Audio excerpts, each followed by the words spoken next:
A footballer can win everything: Champions League titles, Ballon d'Or awards, millions of fans. But a poor World Cup can haunt them psychologically for the rest of their lives. Because the World Cup is different. A single mistake is etched into the pages of history.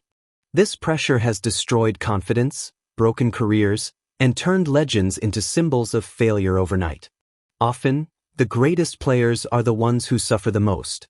Because in football, greatness creates expectation, and expectation creates pressure. In club football, pressure is divided. But during the World Cup, millions of people want the same thing: victory. At this point, football no longer feels like entertainment. It turns into an identity. Players no longer represent only themselves. They represent history, pride, and national emotions. Especially in countries like Brazil, Argentina, or Italy, where football is bigger than sport, this pressure becomes unbearable. In psychology, this is called high-stakes performance anxiety. Why great players suffer more? Ironically, average players are protected by low expectations. But legends are not. The greater the player, the heavier the emotional burden they carry. Fans expect them to save matches single-handedly. Remember Ronaldo in the 1998 final. Was his crisis merely physical, or a mental explosion of a nation's burden? When anxiety disrupts instincts, even elite players enter a mental war where even giving a simple pass feels incredibly heavy.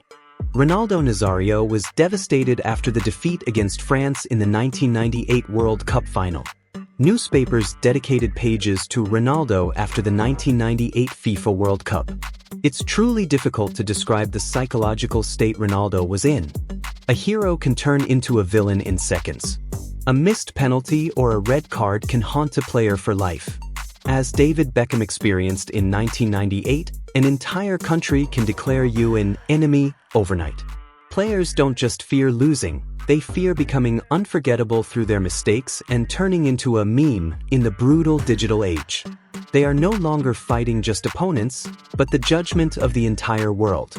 In the 2006 World Cup quarter-final match against Portugal, Wayne Rooney was sent off after an incident involving Ricardo Carvalho. Following the red card, he became the target of intense criticism from the English media and public. Like Beckham before him, Rooney was branded as the man who burned England after the tournament and faced a wave of backlash. The most ruthless moment in football psychology is the penalty shootout. In football psychology, penalty situations are when the pressure on athletes reaches its peak, and it is not technique but mental toughness that becomes decisive. Penalties look easy, but mentally they are terrifying. At that moment, football turns into loneliness. The mind starts to overthink where to shoot, what will happen if it's missed.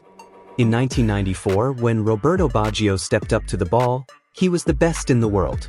But at that moment, there wasn't just a goalkeeper in front of him. The hopes of all Italy were there. Pressure disrupts instinct.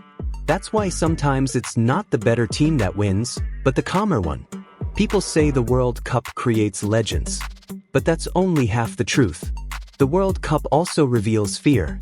It shows insecurity, emotional fragility, and how heavy pressure truly is. Under enough pressure, confidence, courage, and decisions alter. The World Cup becomes a psychological mirror.